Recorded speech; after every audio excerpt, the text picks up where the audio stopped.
Hello, everyone. Welcome to Being Patient Perspectives. I'm Deborah Kahn, founder of Being Patient.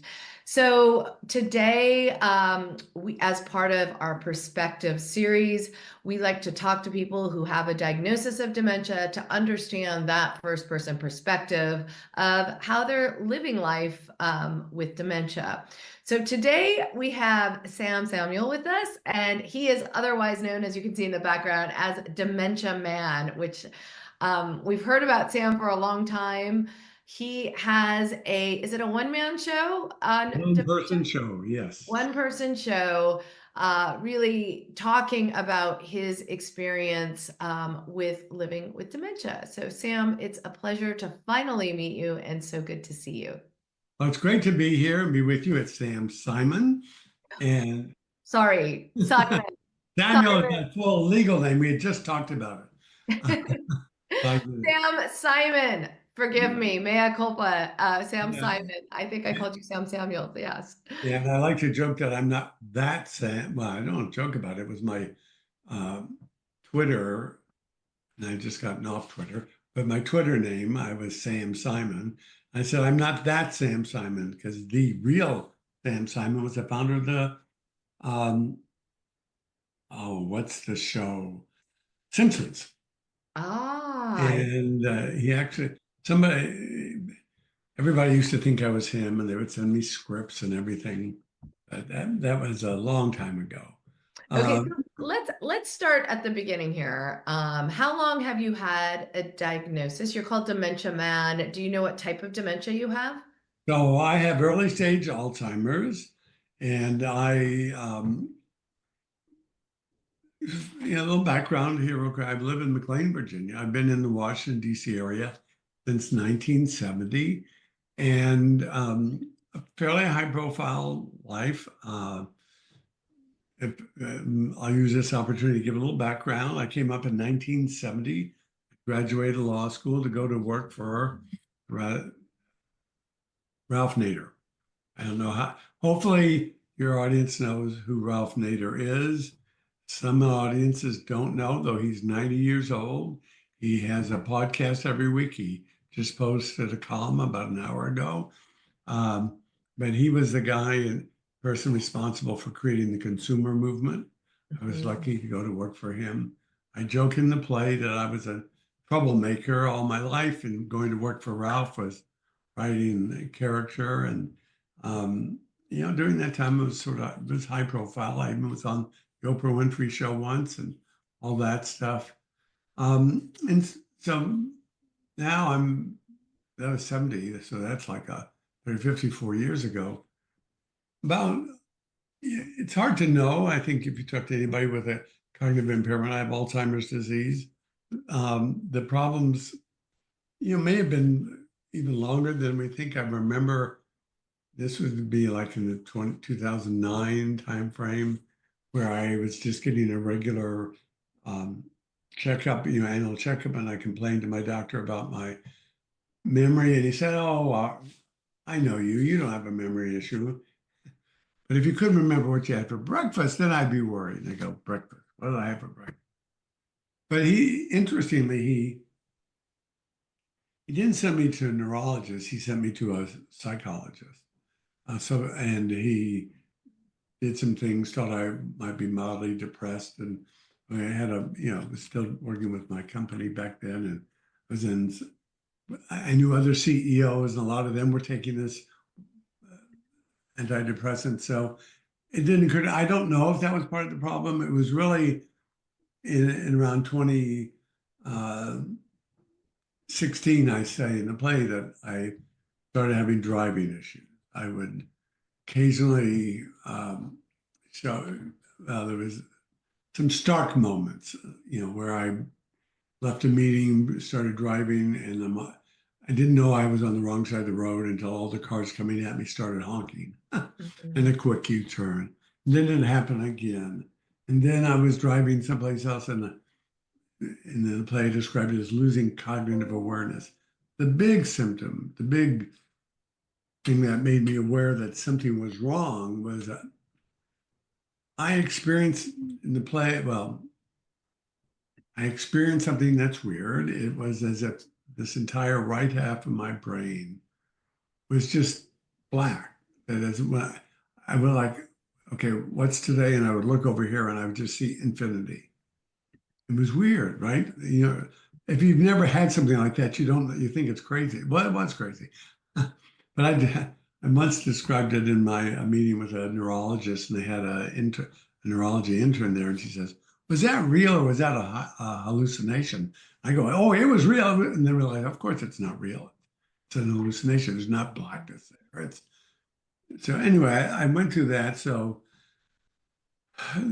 by 2018, I saw a neurologist, was referred to for a lot of tests. And one is, the gold standard of cognitive testing is called a neuropsychological test, 5 hours long.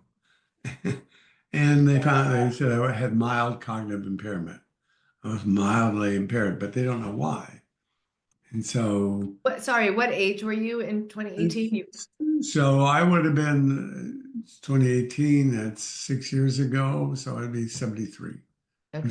I'm 79 at the moment. And it took a while to be able to get, to find out why. Um, to know definitively, you need one of these PET scans with contrast. Mm. $4,000 a piece, not covered by insurance. And we can talk for a little bit about how terribly broken the neurology world is. We talk a lot about that. But I finally was able, it's a little bit, I had been a high profile in Washington. We knew some people and we got in quickly to Georgetown University Hospital. They have a very strong neurology memory unit. And I went through their testing, and they were able to get me into, in that time, the government was sponsoring something called a trial ready cohort. In other words, they gave the university money to run people with seeming impairments through their test so that if there is a drug trial coming up, they know exactly who might fit and who not. That got me this PET scan with contrast. That's what you need to get. And I didn't have to pay for it. Mm. And it showed I was amyloid positive, which is a symptom of it's Alzheimer's. It's amyloid plaques. And then there's two things that make up Alzheimer's today. Some people still think you don't know until you've gone through an autopsy. Yeah. That's not true. That was true before Yeah. I had all these X-rays and PET scans and the like. And I don't have the amyloid plaques. Not plaques, proteins. They're like black tangles in your brain, like black worms, is what my neurologist said. I don't have them. So it's early stage. I don't have that. And I was experiencing, they tell you, and it's true, that once you're diagnosed with a cognitive impairment, you look back and see it coming. Mm. So, okay, wait, hold on. I'm going to stop you there because I want to unpack this just a little bit, because I find this actually fascinating when we talk to people who have been diagnosed with dementia. Because I always ask that question, like in hindsight, not when you were like, oh my God, something's really wrong and I'm going to go to the neurologist now or the doctors to seek.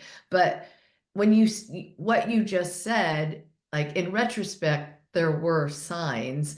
What signs were there? Like now that you're looking back, what? The big, I was, the driving was the sign. I didn't have that before. Getting lost. They sound like little things. Yeah. Like I was at a traffic circle and I had gone to get gas at a gas station that was right off to the traffic circle. So, I couldn't figure out how to get back on. I was there and I didn't know what to do. And actually, so the back end of it was a Texaco saying the back end was to a shopping center parking lot. I had to go to the parking lot of the shopping center, come up on a regular street to figure that out. And of course, to me, it makes no sense why I can't figure it out. Was this a road that you had driven Oh repeatedly? yeah, oh yeah. But it's not just only that I've driven, but it's a simple task. But Mm, why I couldn't do it, I still see. This is don't look for real answers that make sense. I don't know why, but that bothers me, right? So that's not like, oh, something's wrong with your head. It's just, oh no, that bothered me. And yeah. then the traffic thing again, it bothers me. But the real thing, it was, and I had the most serious driving thing. And these are scenes that are in my play, but I had lunch every once a week with a friend in a local restaurant. You know, he was a really good friend, but he was much older, and um, it was something sort of a thing in our community. Sam and Larry at this in this particular week, he was staying behind because I usually drove him to get a haircut. I was driving home, quarter of a mile, did it for 5, I don't know, many years, every Friday. And I'm going to describe something that people probably can't imagine, but I lost cognitive awareness. So I'm sitting in a car, and now I feel like I'm floating down a street. It's like I do this, it's like I'm a spectator. And the street signs are like floating out in the sky. Sounds bizarre, and it is bizarre. And it is, and I finally am able to figure out, you know, I go about a little over a block, and I can tell now I'm at a turn, I can turn and pull over. And, I close my eyes, I take breaths, and I open my eyes, and the world's back to normal. I Mm. just know that this crazy thing happened. And I don't tell anybody about it, though. So it sounds like you were having hallucinations Of quite sorts, early on. yeah. Yeah. Did And any doctor, I mean, I'm just curious about this because we hear this a lot from people who have been diagnosed with Alzheimer's only to find out they have another dementia. Did anyone ever ask you about Lewy body dementia just because hallucinations come early? Like, I'm just curious about the medical. I had no idea what was going. Nobody asked me. And the interesting thing, I start complaining to my internist. Mhm. And my internist's first reaction, and it had been complaining generally about my memory to him. And it's, you're an overeducated man overreacting to normal aging. And Mhm. this I find is often the case. Yes. You just get old and you have these things. You can't find something. There was some of that, but he didn't react, except when I told him about the sense of an infinite black wall in my head. Mm, That said, all right, you better go see a neurologist. The other stuff was just, you're just getting old. yeah. And I don't know. I wonder sometimes if 2 or 3 years earlier had I seen a neurologist. And of course, the experience with the first neurologist, I mean, there's another level of learning here. How to know enough to talk, be an aggressive patient, or uh, an aggressive patient, or uh, with the neurologist, his first neurologist.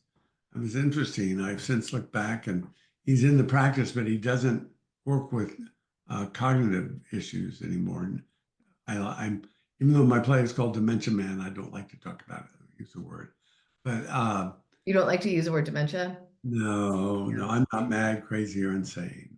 Yeah. I'm just deeply forgetful and confused sometimes. Let me talk about that a little bit with your perception of what it's like to live with dementia.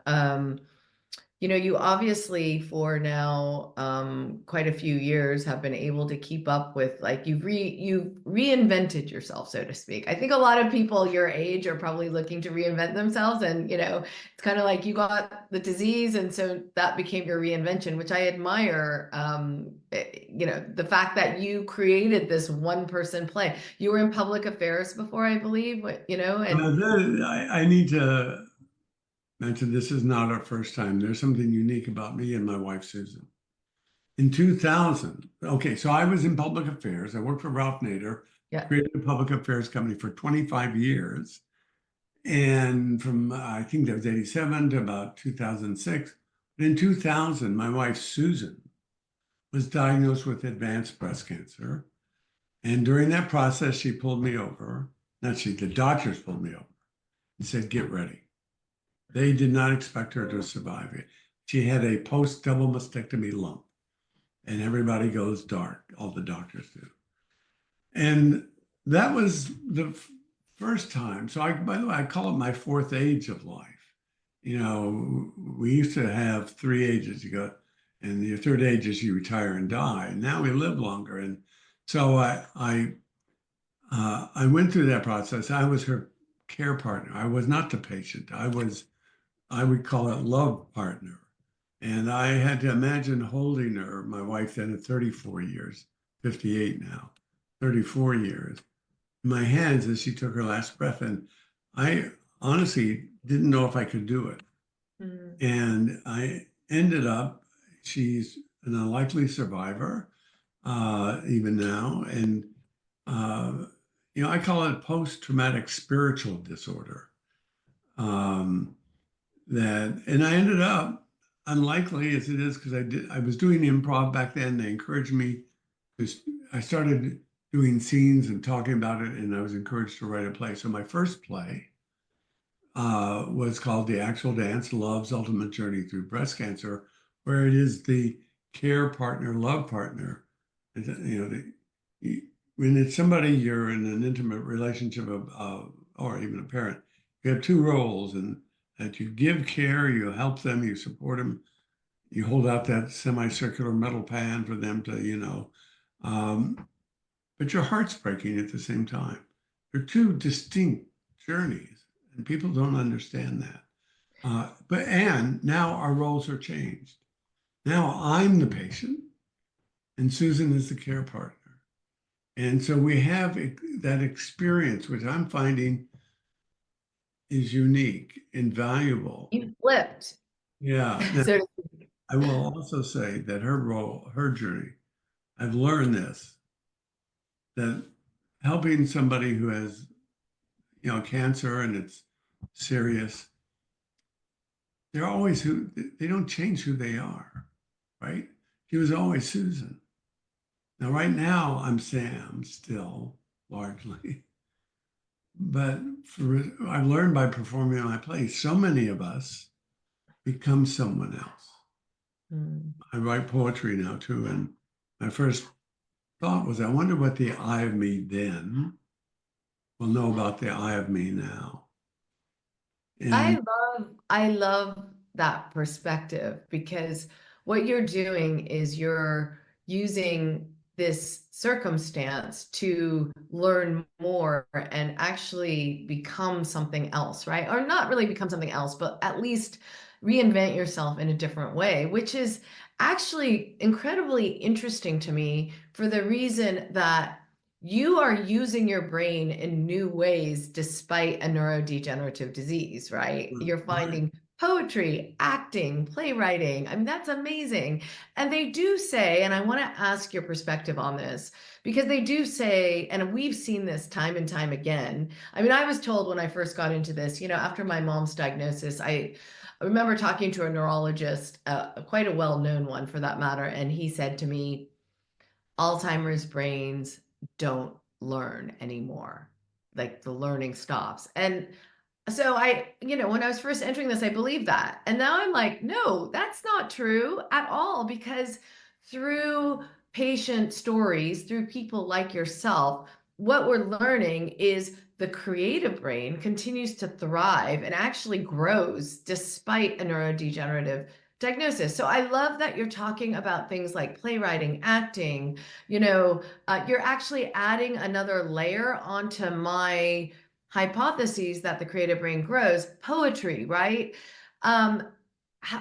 Tell me a little bit about that growth, because that's what's super interesting about you, is that you're able and capable to do these things despite a diagnosis.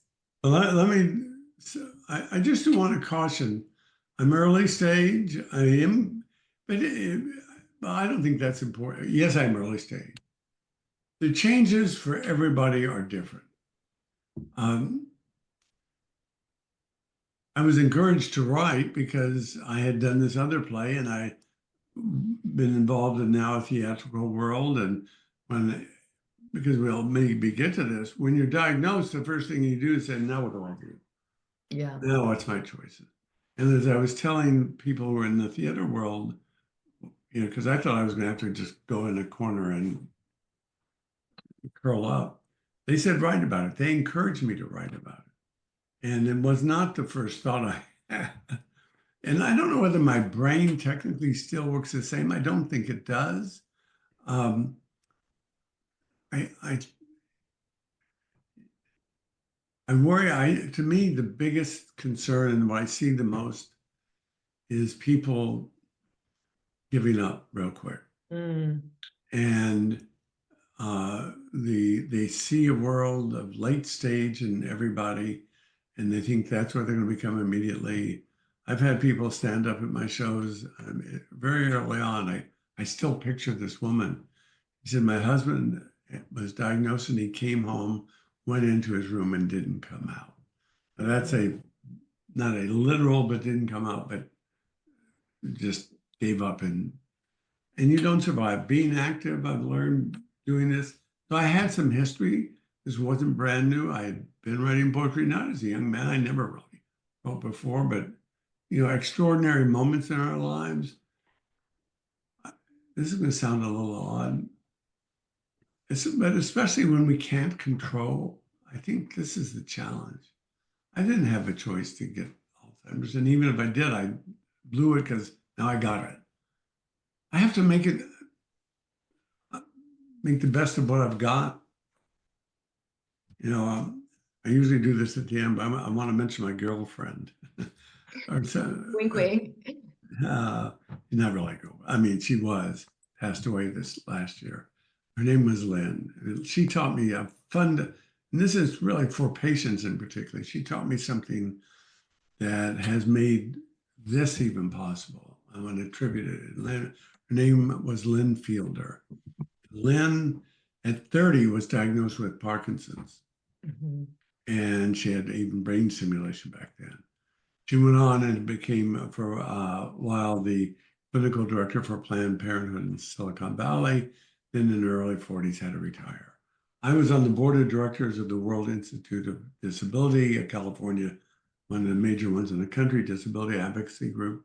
And Lynn was getting on the board. The first day she showed up, she insisted something. There was a click because she insisted we have lunch, and she told me something that has become extraordinarily valuable to me. He said, Sam, I'm not poor Lynn with this Parkinson's, not poor me with this ugly, terrible disease. Yeah, I am Lynn with Parkinson's. It's part of who I am. And I'll be the best of that the world has ever seen. So I'm not poor Sam with Alzheimer's and why me? I will be the best Sam with Alzheimer's that the world has ever seen. And it is a significant mindset. It's not necessarily easy for anybody.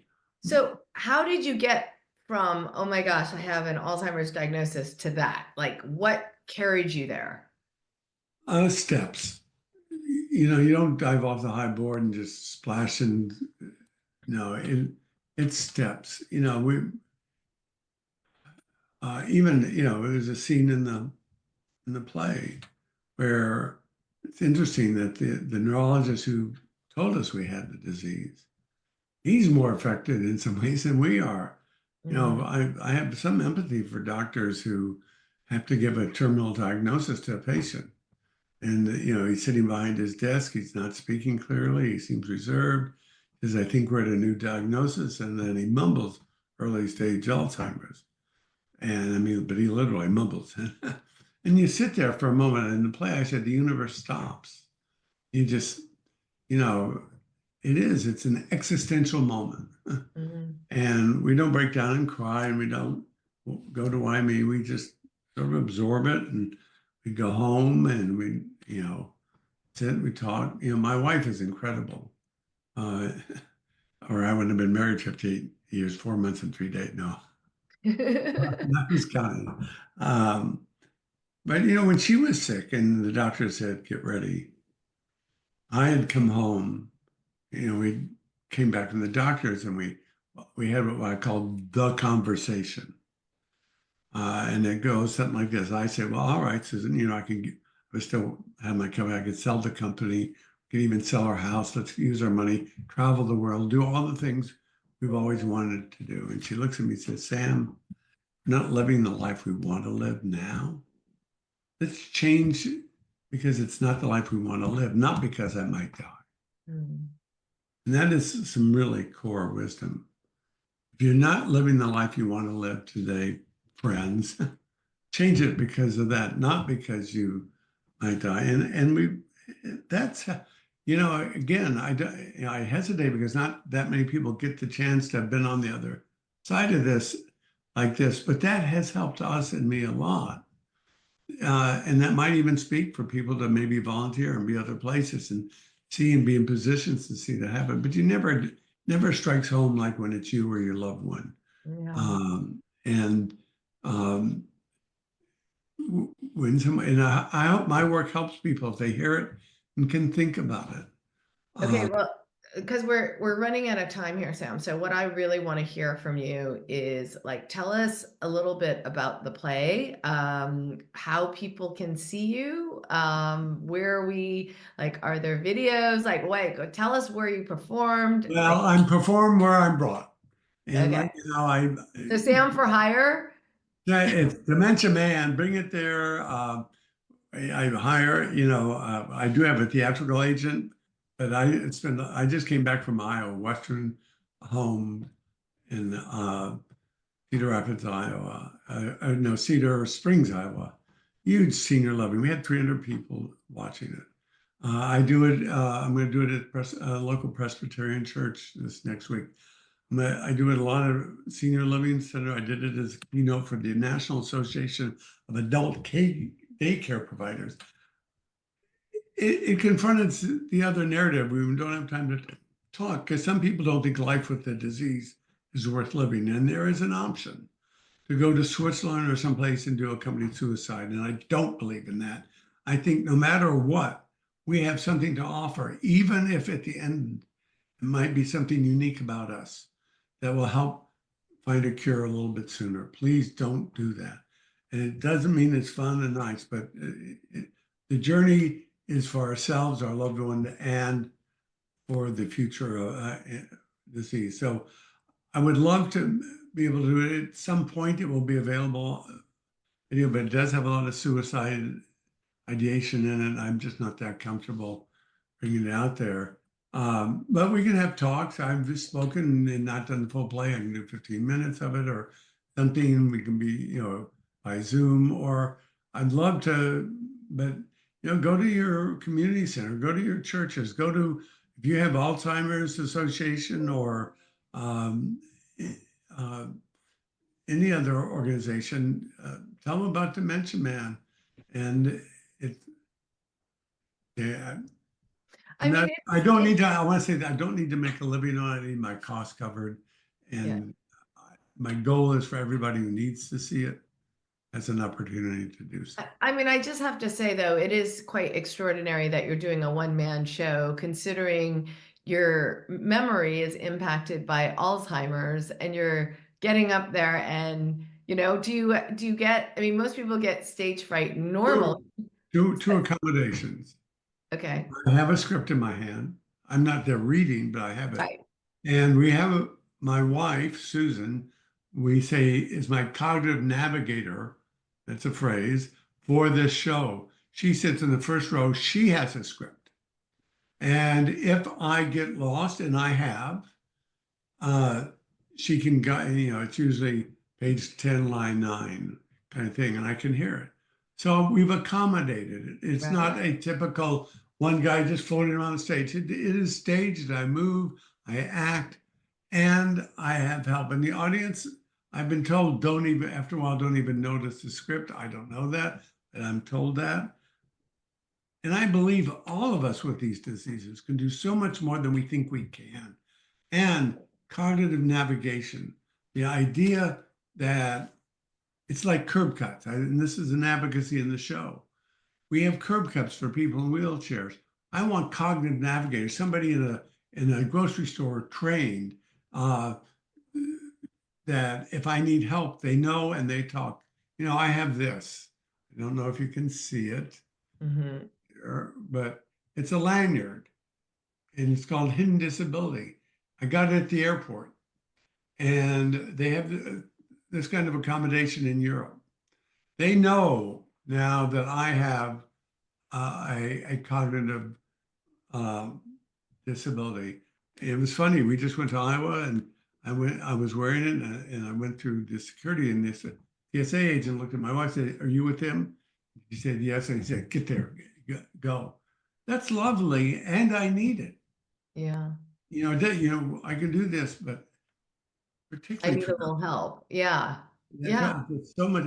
One of the things is I've traveled hundreds of thousands or thousands of times, maybe hundreds over a lifetime. But now each time is new. Nothing is, oh, I know exactly what to do.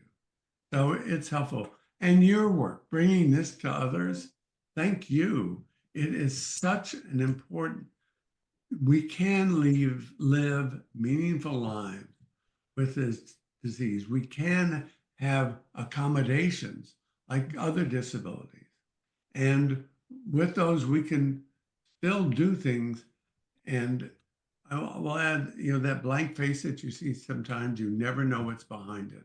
Mm-hmm. I've heard stories from people who said that they talked to their aunt in memory care for like every Wednesday for 3 years. And then one day the aunt turned and said, "Thank you." Did all the other time just sat there with a blank face. And one time, so lots of stereotypes we need to overcome and help people know that there is a meaningful life to be led with it. And it's full of surprises. Thank you so much, Sam Simons. I did it right. You're really the best, and I'm so happy that we've met you. You're completely inspiring in every single way. And I think a lot of people will benefit from hearing your story. You heard Sam, if you have the bandwidth and to organize him coming in to do the one-man band show. I think it sounds incredibly inspiring. So thank Yeah, you. and I'll give the website real quick, Yeah. dementiaman.com. And We'll put that in the comments section so that people can get to it and I as well. do a blog myself once a week. I try to, and then that's a way to engage. And then, um, yeah, and thank you. Please keep your work up. It is really great. I love it. It takes a village, right, Sam? Yes. All right, you're the best. Thank you so much. If you missed any of this interview and you want to hear more, go to beingpatient.com. Don't forget to sign up for our newsletter. That's when we tell you about interviews like the one we just did with Sam. So Sam, all the best. Have a great day, great weekend. Thank you for sharing your story, and we look forward to staying in touch. Yes, let's do. Thank you.